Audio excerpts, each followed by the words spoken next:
Hello, hello, everyone. Pop Chat friends, happy Friday. Yes, cue the music. If anyone can, of course, yes. Danny already won Pop Chat. I didn't know if you guys knew what instrumental that was, but yes, it's Brittany. And we're here. It's been a while. Jess is here. Daniel from Ethiopia. Wow, thank you for joining us. Erica, oh my gosh, thank you so much for hanging out with me today on your Friday. We made it. So happy you're here. And as always, we have lots of trending topics to get into. So let me go ahead and completely mute Brittany. We can always listen to more of her later. There we go. But yes, another Pop Chat today that is sponsored by our friends at Hootsuite. So they're back. If you see our friends from Hootsuite in the chat, please say hello. Again, we've got Paige, Margaret, and Darian. Brianna's here. Awesome. Let's all congratulate Brianna on launching her ebook today that is all about personal branding and how to yap and attract opportunities along the way and the amazing things that can happen if you put yourself out there and are your authentic selves. So congrats on that, Brianna. That is awesome. So if you haven't yet, please go ahead, tell us who you are, where you're joining from, and what you do. Yes, Paige is back from Hootsuite. Give her a warm hello or a hooty hoo. That works too. Jenny's here again. Hi, Jenny. Thank you so much. But yeah, tell us where you're joining from and what you do, what your job title is. I know we've got a fun group of marketers, social media managers. Yeah, Paula says congrats on the ebook, Brianna. Yes, big fans of Hootsuite around here. Love to see it. So happy they're here. So while you are introducing yourselves, I might as well tell you more about me. Again, my name is Brianne Fleming. I am part marketer, part fangirl, but also an academic. I teach branding and social media at the University of Florida. I'm also a content creator. Been hosting this chat for 5 years. I have a podcast called Making the Brand. I love pop music, specifically the late 90s, early 2000s, obsessed with the Backstreet Boys. Got my undergrad at the University of Central Florida. So that's me in a nutshell. I live in Jupiter, Florida with my husband, Sandy, and our daughter, Thea, who's turning 1 next weekend. It's crazy. Alexa's here, brand and marketing consultant from Seattle.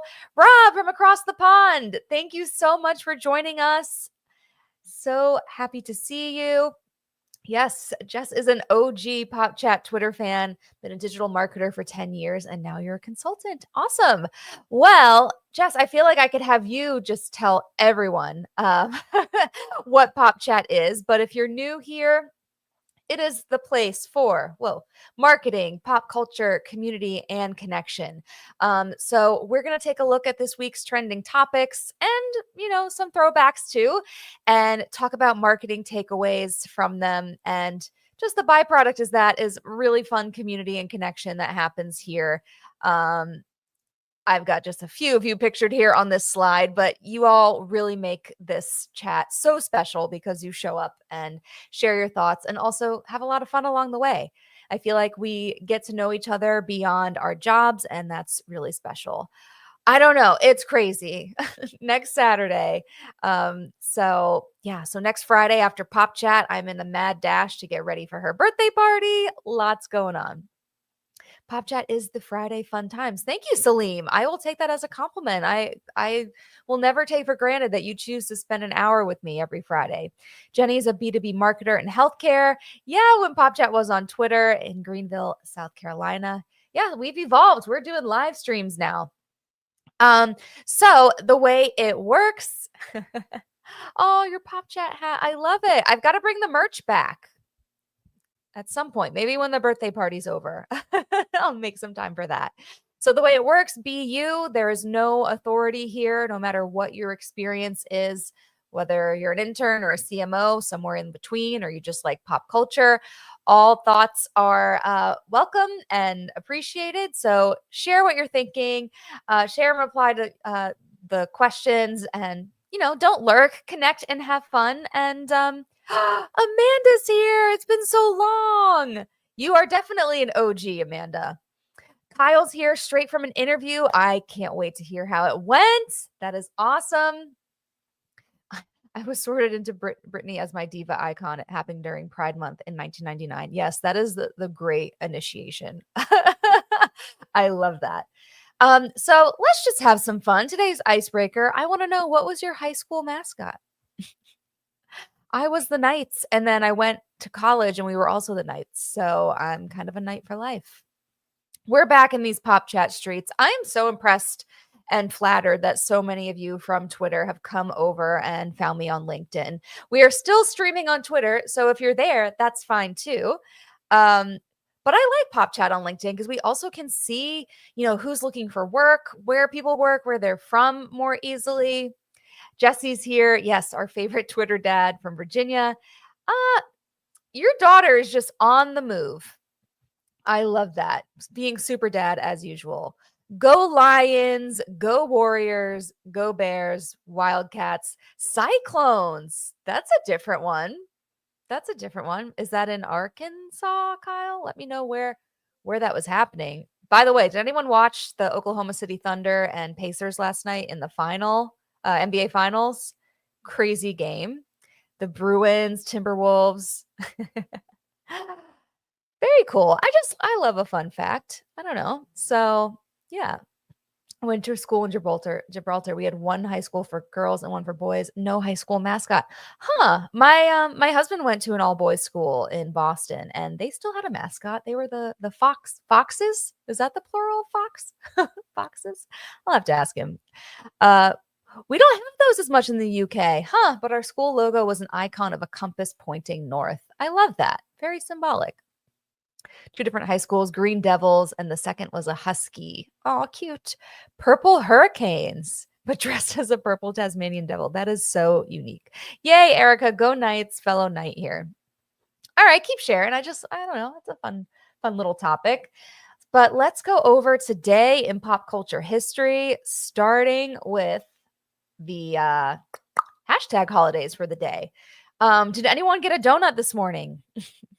Because it's National Donut Day, and I went to find a GIF for this slide, and Giphy was all Dunkin'd out, their homepage. I didn't even have to search. They had this banner ad at the top. They're also doing this collaboration with JetBlue. I really want to go out and get a donut. I have yet to do it. And where I live in Jupiter, we have this chain. I mean, it's a small business, but it's family owned, and a small chain called Jupiter Donuts. And I think I need it. Danny, good for you. Is it always on a Friday? Because I feel like we deserve it. The Pacers are on a crazy streak of magical wins. Yeah, I read the stat was they only had the lead in last night's game for 0.3 seconds because that's, they were losing the entire game until the last 0.3 seconds. So Dunky Junkie. Oh, no Dunkin' in Canada. Paige, I was in Montreal a couple weeks ago, as I think I told you. And we didn't have a chance to get Tim Hortons, but they had it at the airport and it was closed. I don't know if it's like Chick-fil-A and they're closed on Sundays, but I was so disappointed. Camber's here. First of all, let me Camber's here. There's still time, Camber. The day is young. Cold brew daily. Love it. Billy's Donuts. Oh my gosh. Yes, that was the best. Where his son tweeted that no one was coming to his donut shop. We should check on them. We need an update. We love Billy's Donuts. That was like such wholesome Twitterness. Donut at Tim Hortons the other day. Samoa from Jupiter Donuts. I'm not really doing much after Pop Chat today. I think I need to indulge. Donut shops in Texas. Every strip mall has one. So yeah, today's National Donut Day. And tomorrow is National Play Outside Day. So go ahead and do that. Touch grass. And I want to say it's Monday is National Best Friends Day. So set a reminder. It might be on Sunday. Set a reminder to text your best friend. Aw. Love the ambition. I used to work for Dunkin'. It's always the first Friday of June or the 6th of June. Okay. Love that. Love that we do it on a Friday. You know, I was probably there too early, Paige. I probably got there before they opened. It was a pretty early flight, but the other vendors were open, so I was especially sad. Oh, yes, Jay Schwiedelson's Eventastic. Awesome. Shout out to him. Chris, you must be multitasking. Thank you for being here. Google says first Friday of June is National Donut Day, is observed every year. Love it. Love it. It is pretty hot out. So touch your grass, play outside, play in the shade, go to the pool, something. So that's what's coming up. And I just wanted also to point out that Paige and the team at Hootsuite made this handy graphic to kick off the month. So lots happening. I hope you celebrated National Cheese Day yesterday. We have Higher Education Day, Father's Day, Juneteenth, Best Friends Day, World Oceans Day, Music Day, Selfie Day. And this one's for us, Social Media Day at the end of the month. Yes, National Higher Education Day. Love it. Erica, that's funny you bring that up because that also sparked the high school mascot question. I was going to ask you a college mascot, but I thought I would even throw it back a little further. Have a donut with your bestie outside. That is efficient. Thank you, Chris. You know, I think so too. Especially, yeah. So maybe I'll pitch them next year since it's always on a Friday. And so is Pop Chat. So we love it. I will say the days at the top are off, but the dates are correct. Okay, your secret is safe with us. We love it. This is so handy. And again, in Hootsuite, in their platform, they have these national holidays outlined and they'll help you spark ideas for writing a post. So handy. Is that a Friday? Oh, maybe a Tuesday? Huh. I'll think about it, Kyle. Maybe we need to bring back Pop Chat happy hours. Jesse says, I always use the Hootsuite calendar to find filler holidays for calendars. Very helpful. We love to see it. Paige, what do you think? I think I need like a little owl sound effect to play whenever we get some Hootsuite love. I already have like my sparkles that I play when there's an answer I like, but I think we need like a little hoot hoot. Kyle is always branding stuff. I love it already. I love it. You guys are full of ideas. Pop culture rewind. This week in history in 2007, Rihanna released her third album, which that seems crazy to me because she was only 19. Good Girl Gone Bad. And the first single off of that was Umbrella. Ooh, do you already have a sound effect? Please keep me posted. We'll make it happen. So, fun fact about this, Umbrella was originally intended for Britney Spears, but she turned it down. And now you can't imagine it anything else than Rihanna's. But you can find a Britney AI version on YouTube. So if you're curious to what could have been, give it a listen. It is a certified banger. The other thing I want to tell you that I think marketers will find interesting here is that the writers and producers were worried that the Ella, a part was too weird for radio. And it ended up being like, you know, everyone's favorite part of the song, super memorable, super catchy. And they almost didn't run with it because they thought it was too weird. So embrace your weird ideas. They're the ones that cut through the noise, especially on radio. Tom Holland performance. Yes. On, not Say What karaoke. Oh my God, I just aged myself. Why can't I think of the name? What was the karaoke show? Just typing that. I only think of Tom Holland when I hear this song. I have to find an actual recording, not AI. It does not exist, sadly. Why can't I think of the name? Lip sync karaoke. That's it, right? If you remember Say What karaoke, please raise your hand. Okay, also on this day in lip sync battle. Thank you. I was like halfway there. Also this week in pop culture history in 1993, Prince changed his name to a symbol. It is now iconic, but it's a symbol that couldn't be rendered on a keyboard. So back in 1993, when publications were trying to reference Prince, and they couldn't type the symbol, Warner Brothers sent out floppy disks to media outlets with the digital image. Some publications used it, but mostly referred to him as the artist formerly known as Prince. May he rest in peace. So there, that's where Zendaya fell for him, hands down. How could you not? When peeking about Britney's umbrella, spotted this fact. TLC turned down the song Hit Me Baby One More Time, which made Britney Spears famous. That is true. Yes, Max Martin had all the hits.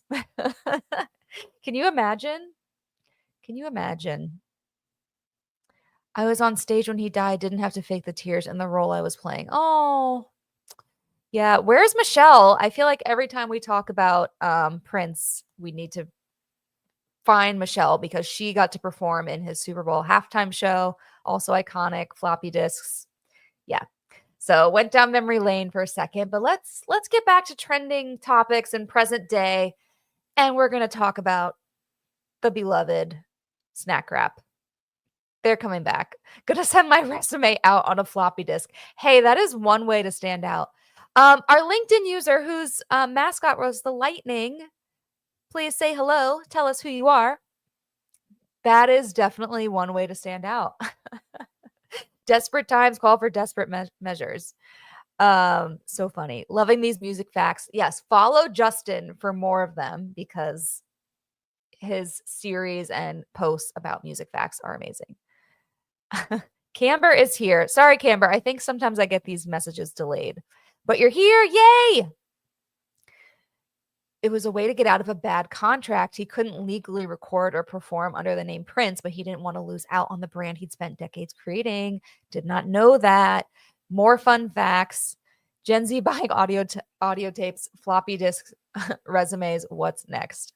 You think you know, but we end up having no idea. Yeah, snack wraps totally rule. I have a McDonald's very close to my house, and I will be indulging. I fear nostalgia will make them not live up to the hype. Uh-oh. Only time will tell. So what's cool about this, as I'm sure many of you saw, one, they just announced it with a text-only post. And then they went on in this thread to elaborate, giving credit to the audience. Let me see if I can make that a little bigger. Giving credit to the audience that it was brought back because of you. We, the people, we did it. They even made graphics that said, you won. This was because of you. Canada's had them. So jealous. But yes, now we are united. We all have snack wraps. Let us know if they have it in the UK, Rob and Jess. But they made it very clear that this was because of the the movement that was started by the fans. Yeah, text only. Interesting, huh? Maybe just leaning on nostalgia and simplicity here. So my question for you, I mean, yes, they did a ton of social listening, and clearly they also reported that it was their most requested item ever, even outpacing the McRib. So Jorge is here. Genius. Oh, does the McDonald's in Canada have pizza? I don't know. They only brought them back after people stopped going to McDonald's and their profits tanked. Oh boy, we shall see. A little bit of an aside here. When did McDonald's stop putting playgrounds? Because it is so freaking hot in Florida, and I am just looking for anywhere indoors to take my daughter, and I would take her to McDonald's and play in the ball pit. We just have to go to Hootsuite every time we need a ball pit, I guess. They know all about that. They went full LinkedIn on Twitter.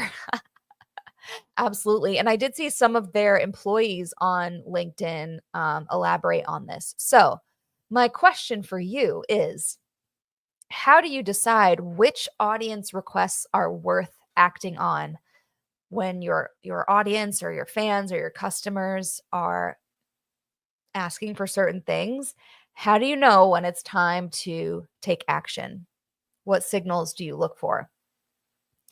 Paige says the McRib comes back like once a year. I haven't seen pizza in Canada, but maybe in their other provinces. Huh. I'm so curious. I'm so curious. I do have a regret from going to Japan. Someone told me to try their shrimp burger at McDonald's, and I never had a chance to, but I heard it's really good. I think McDonald's in other countries, like there's always like one menu item that is very local to that culture. I want to make a thing out of it, trying them. Danny says, I saw that some locations have 2 gaming systems set up in a designated area as a new play place. Not going to lie, even as a gamer, I'm not a fan of this idea. Huh. Interesting. No, we just need a good old fashioned ball pit. That's what we want. The millennial parents who were in the ball pit now want to dunk their own kids in the ball pits. Is that too much to ask? They've like remodeled all the McDonald's, and so many of them don't have them. So yes, how do you decide which audience requests are worth acting on? Jenny says when the response is high and they are all saying similar things. The response is high and they are all saying similar things. Well, follow-up question to that then, Jenny, how do you, as a social media manager, go about advocating for what you're seeing on social and what the audience is saying? How do you bring that to leadership and convince leadership to act on it? Because then this becomes kind of like an operational decision. Ball pits are so dirty. Hey, it's true. It's true, but I want my daughter to build up some immunity, right? Millennials are here. We survived. It's good for the immune system. Yeah, there we go. Yeah, no, it's true. I don't think our parents were like using hand sanitizer on us afterward. So maybe it's a little bit cleaner. Paige says, great question. I think the high volume of requests for that change strengthens your case in aligning with company goals. I love that. So not just requesting it for the heck of it and saying, hey, a lot of people are talking about this, but how can you take that request and connect it to a larger company goal and show how it can support that goal? We need more play places. I took my kids to McDonald's and Chick-fil-A. Yeah, I don't have a location near me that has them, and I'm so upset. It's so hot here. Please help. Salim says, run requests through a proper product management flow. Only the ones that pass the test should be acted upon. Audiences say one thing, but buy another. Ooh, okay. Yeah, you want to, test the idea a little bit. That's smart. Don't jump the gun. I actually think it's more interesting that McDonald's pulled them off the menu. They do this all the time before people get bored. And when they bring something back, there's so much hype. It's true. And then I want like a full case study on their decision to do all day breakfast. They still do that, right? It used to end like what, 10:30 or 11. And I'm pretty sure they have it. Alexa says, I think it's a combination of instinct and data, looking to see the performance, to see if it makes sense. Clearly, if people want it and are willing to pay for it, it could be a win-win. However, with software features, it could be harder to measure adoption-wise. Yeah, what I think is interesting is they seem to have made this very permanent. Like, I think it's back for good. I don't see any language that says for a limited time. Rule of thumb I follow, if 3 people in your audience bring the same thing up, it's time to pay attention. Okay. Love that. That's a good little rule of thumb. Or if it's causing an increase in negative sentiment, like a product change, formula adjustment, etc., if you're noticing a pattern, definitely worth acting on this.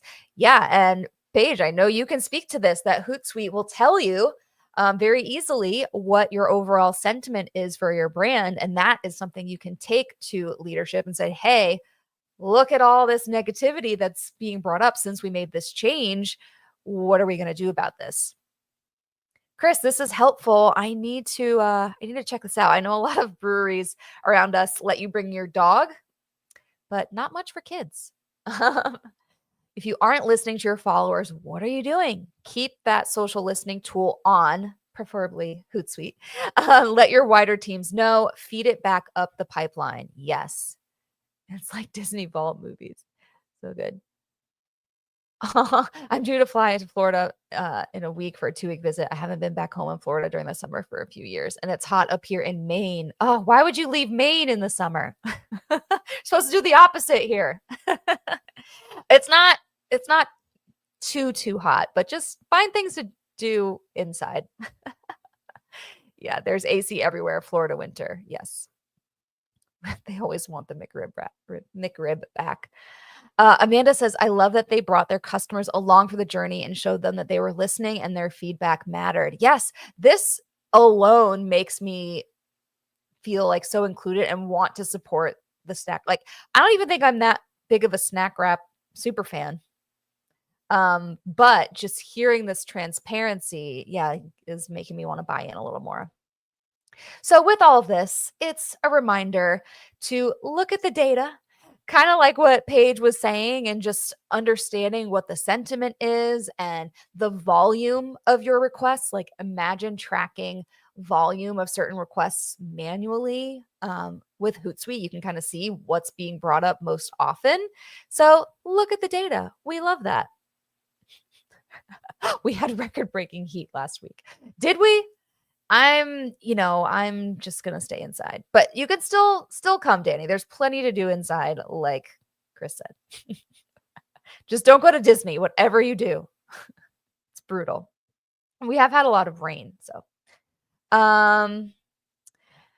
So look at the data. And then with Hootsuite here, let's also talk about something called DM automation that they offer.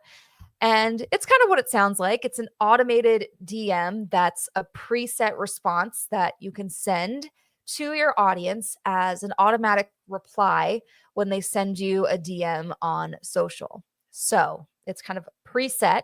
And DM automation means you can answer FAQs instantly and respond to customers 24/7 on social media. Some may associate automation with being impersonal, but that's simply not the case in 2024 and beyond. Personalization options are endless, and the value of providing fast, helpful information when your customers want is priceless. And this is what we've come to expect on social media is quick customer service and replies. So DM automation makes that very possible. So just brainstorming a little bit, if you could automate something, what is a question you see over and over again in your DMs that could easily save time with automation, either for the company you work for or a company you have worked for? What was a common question? Or just thinking about maybe a brick and mortar business. What are some common questions they might have? For instance, I worked for Orange Theory, as I think I mentioned last time, and we would get so many questions about how to cancel or what's your pricing at this location, and those types of things. A lot of those questions would go unanswered because of the sheer volume of them. And especially with something like pricing, like it was always this boilerplate answer that we're a franchise and pricing varies per location and blah, blah, blah. And if we could have automated that and driven people to a link for more information, that would have been such a time saver for the social media manager and community team, but also, what a great experience for the customer. So yes, check out this link that Paige just dropped if anyone wants to read more on DM automation. No choice bringing the kiddos to visit mom and seeing my family. Wait, does that mean you're going to Disney? If you're fielding audience requests, this is going back to question 1. I'll read this while you guys are thinking about question 2. Rachel says, if you're fielding audience requests already, you need to look at volume, level of enthusiasm, and feasibility. If it will deliver for both business and consumer, it's worth pursuing. Love that. Salim says pricing, yes, and escalation channels. What do you mean by that? Customer service issues that need to be escalated? Having social media teams do customer service is not a great recipe for success. Yeah, so if you can use that automation to free up the social media team's time and direct people to resources to solve their problems, that is going to be a much better use of that person's time. Paula says, when I worked for a restaurant group, what are the hours? When are your happy hours? Where's your location? Yes, little things like parking and all those frequently asked questions. Paige says, I think a top one would be customer support questions, which is so great for automation, pricing, plans, demos, trials. Yes, for us. How do I try it? Yeah, those are definitely things that can be automated and get some of that time. Um, Jessica, I used to get lots of people who couldn't join the online conferences where I worked, and it would have been handy during a live online event to have some automations. That is brilliant. How many times have you been on a live call and you don't see that someone was having issues until the call until the call is over because you're in the middle of hosting a webinar or hosting something? Um, that's a really smart way to use that feature. Slim says, I keep seeing people mentioning brands on social to get a service ticket solved. Not great. Rob says, not in my current role, but certainly in past roles, people not checking order emails for status updates for their e-com orders and instead going through DMs. Yes, people want delivery updates. They want to know all the things. When will I hear back? I haven't heard back yet. Ugh, that is the worst. You never want your customer to feel like they're in the dark and they're not getting a response. And like the article in Hootsuite said, you can make the response personal still and very helpful. Oh, Rob, this is the first question. When enough people actually ask rather than a couple of very loud ones. Yeah. And quantifying that, I think, is key. So awesome. Yeah. So definitely consider DM automation if you're finding that you're getting stuck in the weeds of answering a lot of frequently asked questions in your social media or as you're doing community management. How can you automate those with DMs and save some of that time? So many customer complaints. Yeah, and people just not getting the response. We also love using DM automation from comments. Yes, if someone comments a keyword, we'll set up an automation to continue that conversation in the comments. Love that. There are so many different ways that you can use that and different tools and things that you could offer to people if they show interest with a comment. Camber, oh my goodness. Sorry, this is delayed. Something we talk about, putting things in the product roadmap. Yep. Lastly, if the requests aren't a high volume, but we have a chance to really blow the minds of 2 to 3 customers. Yeah, if it works, if it makes sense. Sometimes you don't need a high volume. If one person has a great idea, might be worth considering. Paige says DM automation is also good for conversions. If someone wants to easily download an asset, read a blog, join a community. Yes, so you're not pulling those resources and links manually. Chef's kiss. All right, so check that out. And if you have any questions about DM automation, Paige has all the answers. It's a really great tool, and she does have that blog post that you can refer to. So shifting gears here, here's someone I would never want to piss off. Eminem is filing a copyright lawsuit against Meta for using his songs without the proper licensing in things like Reels and their videos. So that's a problem. And again, this is not someone that I would want to get angry. He might have to write a song about it. So my question for you is, what changes would you like to see that better support artists and creators on social media in general? So artists like Eminem or individual creators, influencers, what are some other things that would support them better that Meta and other platforms could introduce to make it a better experience? Aside from, obviously compensating them for their work and when you're using their content. Going back to the last question, Rachel says, when I worked for a restaurant development group, I managed social for 5+ concepts and people always asked about hours. I had responses saved in a doc, but automation would have been very helpful. Absolutely. That is a great, a great use case. And it's so simple. It's so simple. I don't know why people, don't just Google that stuff, but it does open the conversation on social. Rob says, Paige, I love when brands set this up properly. It feels like magic and makes me feel super valued. Yes, and seen. Yeah. Me too. It definitely helps the user experience and makes the whole interaction just seamless. Yeah, and what I love is there's no lag time in between. No one's waiting around because how many times do you ask a question and you're kind of in buying mode for something and then they take forever to get back to you and you've completely moved on. So that is leaving money on the table. So what other support for creators or artists would you like to see? Um, for me, I would like to see more information about the origin of a meme.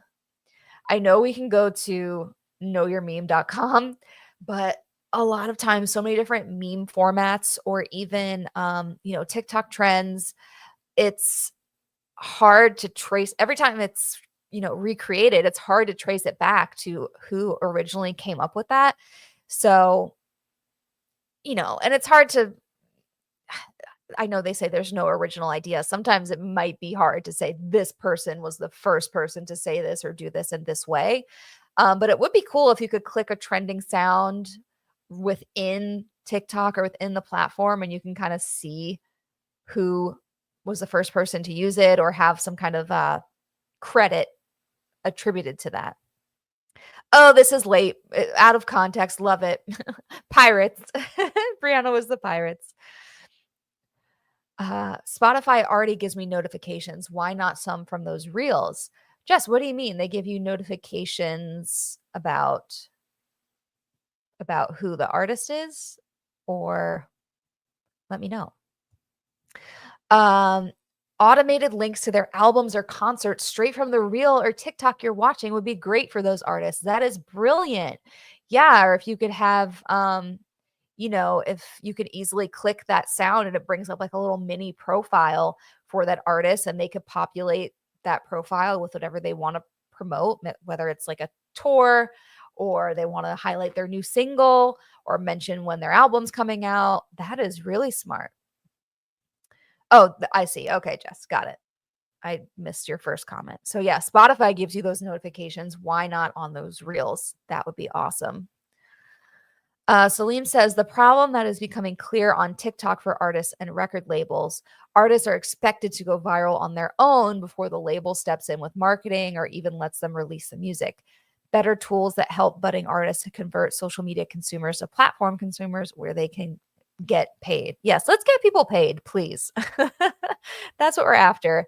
I feel like channels like Meta obviously can afford to pay creators for the content being used. If the song is used in a reel, I feel like it should quantify for the artist, much like a Spotify stream would. You know what? This also makes me curious.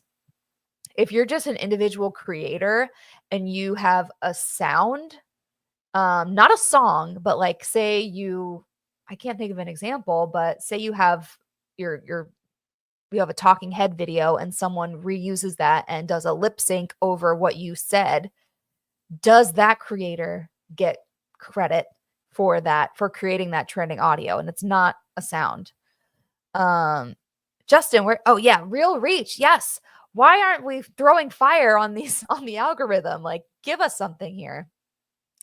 Giving credit where it's due, kind of like what you're saying, Brienne, but it would be nice to find source material, especially when you want to reference it in writing and link to the proper source. Yes, it would be better for everyone. It would be better for everyone. B2B creator, which was not a constant battle to figure out why content does not perform. I don't need you to reveal the algorithm for me, but give me some indication. Yes, I know. If I was behind these social media platforms, I would be helping everyone get seen as much as possible. I don't know. It just seems like everyone wins. Oh, Jess, thank you so much for joining from the UK. See you next time. Have a great dinner, a great weekend. Happy Friday. All right. This next one is for my gamers. It's a little rare that I have a gaming question in here, but how could you not? The Nintendo Switch 2, right? Nintendo Switch 2 came out, had a major launch day. I saw a headline saying it was like the biggest launch day for a digital gadget in a long time. This is giving like Xbox debut, Nintendo 64 launch day vibes, or should I say Nintendo 64 on Christmas morning. Some of those viral videos are awesome. And as you can see, just like old times, people were camping out at Best Buy 2. Yes, the 2. Okay, great. When did the first one come out? I feel like there's such a big gap between when these are launched. But Sleeping Outside, such demand, major launch day, and I'm curious, what does it take to create a true frenzy around a product launch? Story I saw about them is that they're stapling receipts through the screens. How does that work? How can you staple through a screen? On the Nintendo? Stapling the receipt to the screen. No. I need to picture that. Like kind of like pressing down on the box and the screen is underneath it. Oh no. Oh no. I bet there's some unboxing and TikTok stuff going on with that. I wish we had more of this again. I know it's silly, but I feel like it's tailgating for gamer fans. Yeah, we can make it happen. And where are all the fans doing this for movies and stuff? Oh, Margaret got hers. Thankfully, our Switch screen was unharmed by our local GameStop. Phew. That is great news, Margaret. So it sounds like you're going to have a fun weekend ahead. Did you see the warning about the Switch 2 to not peel off the protective coating from the screen? So bizarre. Whoa. Original Switch, March 3rd. Danny, thank you for looking up all the facts that I'm curious about. But yes, what creates a friendly? Sadly, it's FOMO. Scalpers scoop up supply and makes people rush to get it. Yes. $500. I heard they're replacing them. Okay, good. I wonder, has GameStop released any statements about this? Or what is the press coverage around this? I did this for Wicked, even got the kids dressed up. Love that. Let's make it an event. Let's have a good time.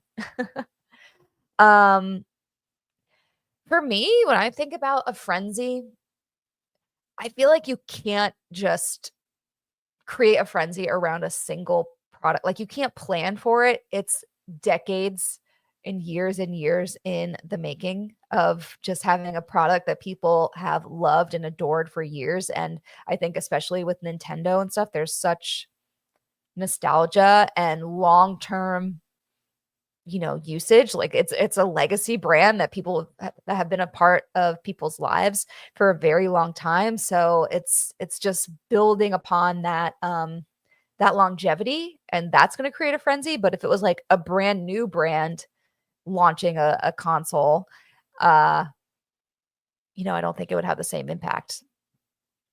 Lathan says, frenzy or hype is like velocity, the amount of desire for something multiplied by the time till it comes. Yeah, so they did space it out, like Danny said, since 2017. Are they really in the dark, though, or are they just impatient? You're talking about the people sleeping outside? Being a cool product is a good first step. Yes. Yes. Make something that you're proud to release.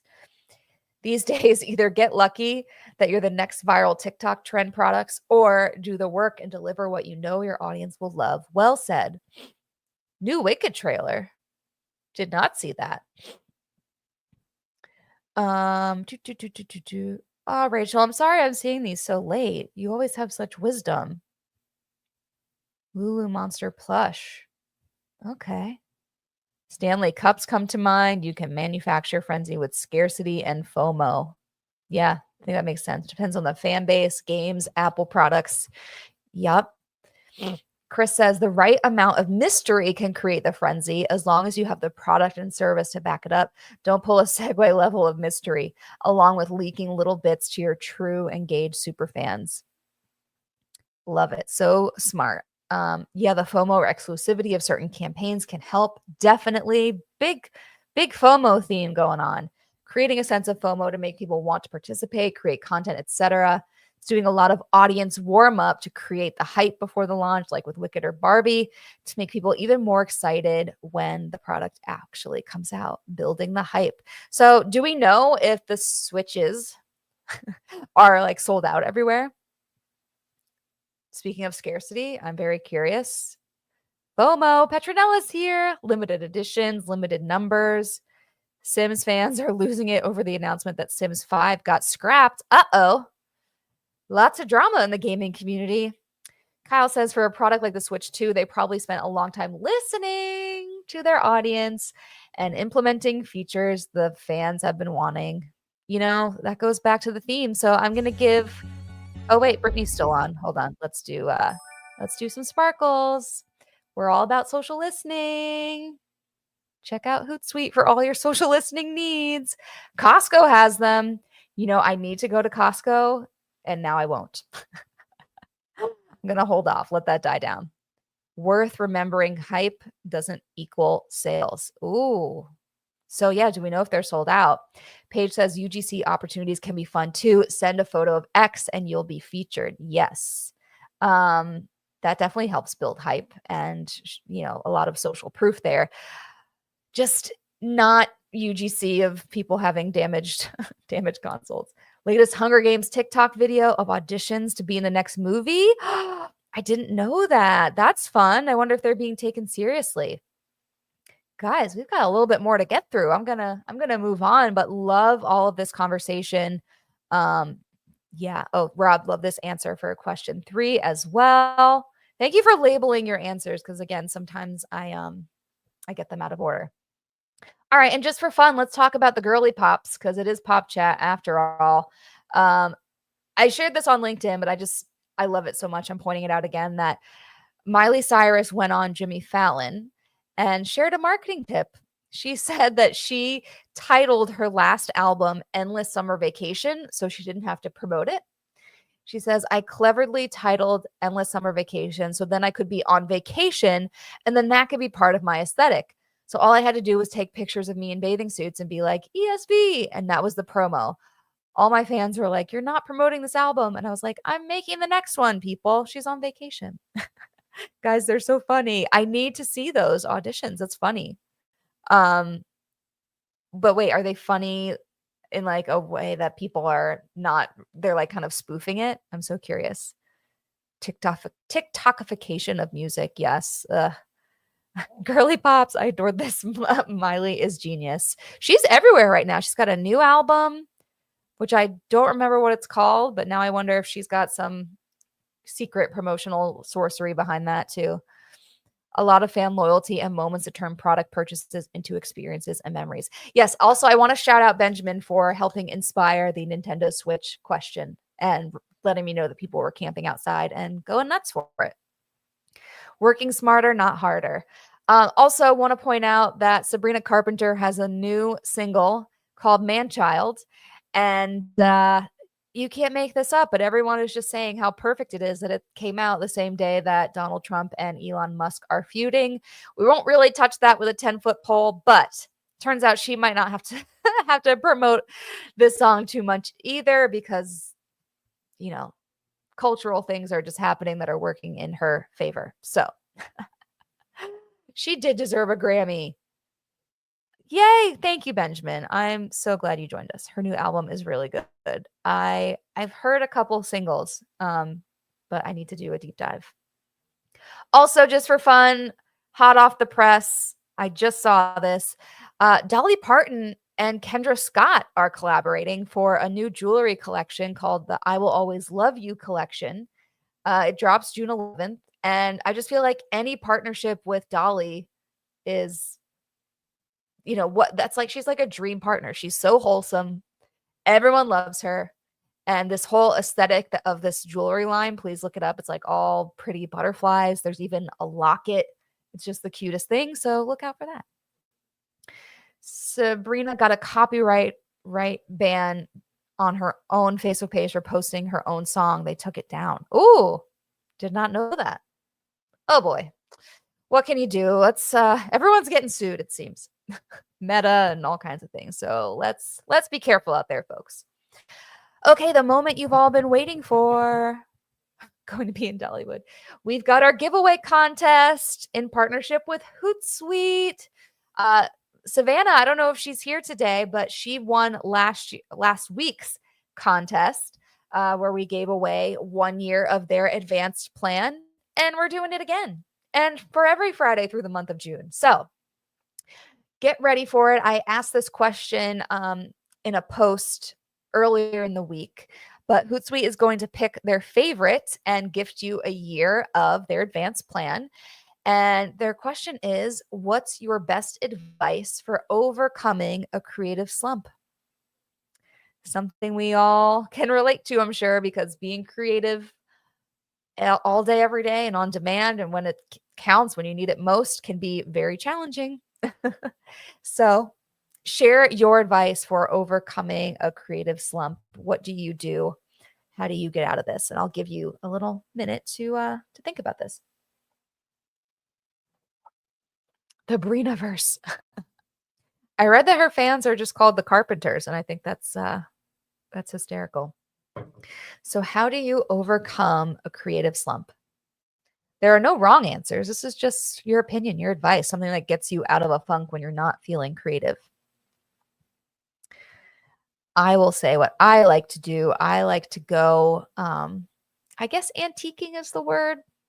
I don't know. I just like to go to like resale stores, and it's because you never know what to expect when you're in there. If it's a thrift store or some kind of consignment shop or even an antique store, I rarely buy anything, but it's just interesting to see what accumulates. Like one time I went to a thrift store and they had like the full box set of Newlyweds on DVD. I was like, this is awesome. I'm going to go and get this and watch this.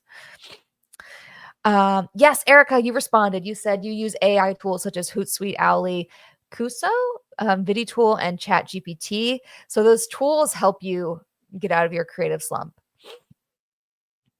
Paige says, for me personally, walking away. Yes, getting away from that task.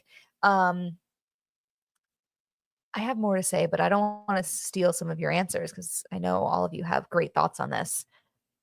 I'd say take some time to step away from whatever you're working on to allow creativity to come from anywhere and recharge you. This can sometimes quite literally be touching grass. Yes, Benjamin. Yes. Step away, go do something else. I think I mentioned this last week for self-care, but I like to just drive with the windows down, take a drive, be a tourist in your own town, rest. Absolutely. Cook. Yes. And what's great about cooking is that it's also creative. If clearing my head with cooking doesn't get me out of the slump, I do a complete 180 and overstimulate. I search social media while listening to music, read news, just get as much stimulation to jumpstart my creative juices. Yes, I love that. I especially love listening to like live radio shows. I haven't done it in a while, but I just felt like one, I like listening to live conversation because I feel like I'm there, like I'm part of it. And it would always just whatever they would say would spark something for me. And the great thing about cooking is that you get to eat afterward. So that'll take you out of a slump. Danny says, I get out of my head by cleaning my home and listening to my favorite music. All the girly pops. Yes, Sabrina, Miley, and Brittany are regulars. Great taste. This helps me to get out of my head and into my body. When I get a spark, I walk away and start creating again. When I create, I allow myself to be non-judgmental. And then when I edit, I get very critical. Yes, I think that is key, is to not self-edit, because then you're just going to feel like you're in the slump again. Play, experiment, follow your curiosity, Alexa says, without any strings attached. I think we tie so much of our creative work with performance. Ooh, yes, that hurts. It's true though. So find something you like to do and try not to think too hard about making it perfect. Well said. Amanda says, I think it's all about breaking up your normal routine and switching up your environment. It sounds silly, but even driving a different route to somewhere you frequent can work wonders. Yeah, just seeing a new bit of scenery. Petronella says, read, listen, watch some other creators and their work just to enjoy it without any pressure to admire it. And eventually new ideas come to me. I love that. Yeah, kind of surrounding yourself with more creativity works every time. All right, everyone. Great thoughts on this. Keep sharing any of your advice for overcoming a creative slump, but we will announce the winner later today. Best of luck. But let's wrap up with a question on industry news. Did anyone see this? Very interesting. Starbucks is hiring 2 full-time creators that they're calling their global coffee creator position. And it's not just the creator. They are sending you around the world. Let me make this bigger. Beginning May 28th, the search for 2 Starbucks global coffee creators is on. They're looking for 1 current Starbucks partner, which is an employee, and 1 external candidate. Hold on. Is it weird that you guys can't see me when I do this? Let's move Owly. There we go.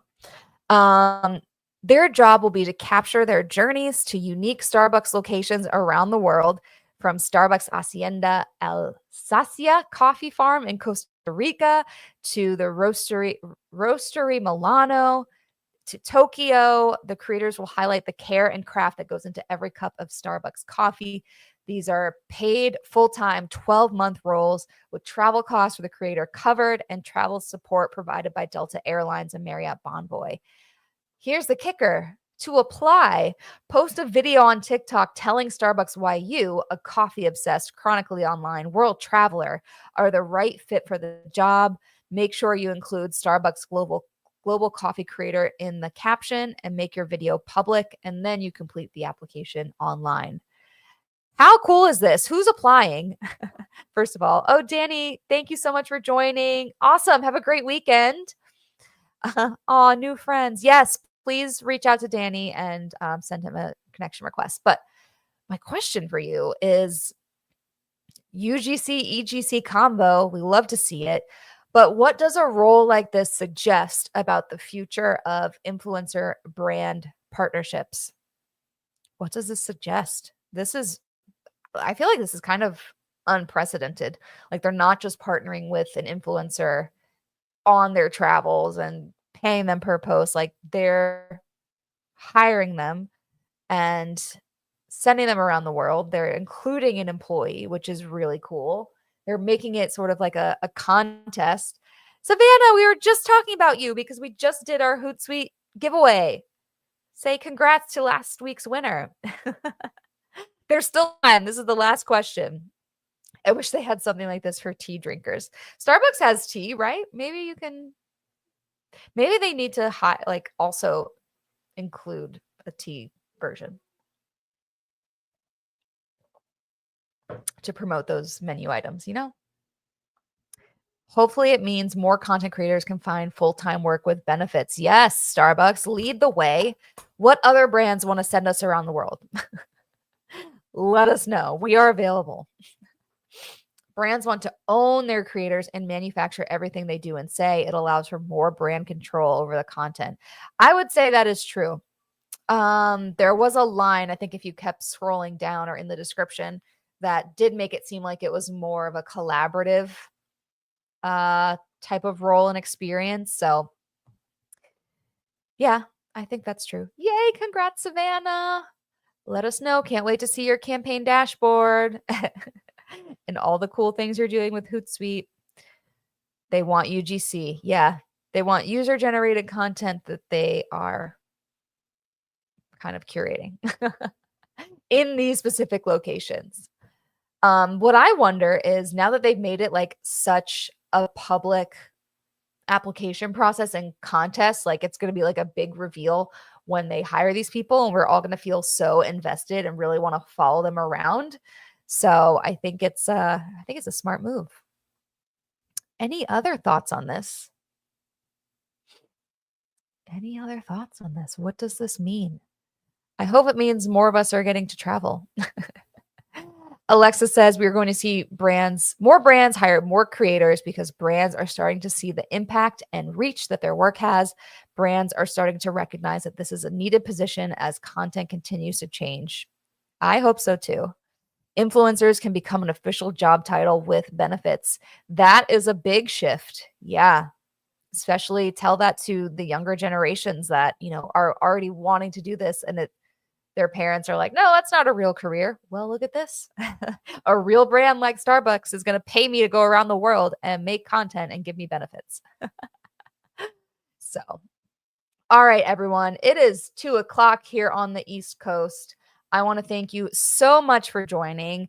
And of course, special thanks to Hootsuite for joining us today and last week. And again, every Friday in June, we're going to be doing more giveaways. So thanks again for participating in the giveaway. We will let you know who the winner is. But as always, thank you so much for spending your Friday with me. I hope you have an awesome weekend. I hope you have a chance to go outside and get over your creative slumps and, apply all of that advice that you said earlier. And I'll see you next week for another pop chat and another giveaway. I worry the brands might stifle originality and imagination once corporate gets involved. Oof, always a risk. Amanda, I'm so happy to see you here. This was great. Seems like more brands are leaning into creators versus celebs. Yeah. Yes. Yeah. I'm trying to think, has Starbucks ever had like a celebrity ambassador? I don't think so. I can't think of one. Thank you, Kyle. Thank you, Petronella. Thank you all so much. We will be in touch about the winner of the 1 year of the Hootsuite Advanced Plan. Have a great weekend. Thank you, Paige. Thank you all so much, and we'll see you next time. Bye.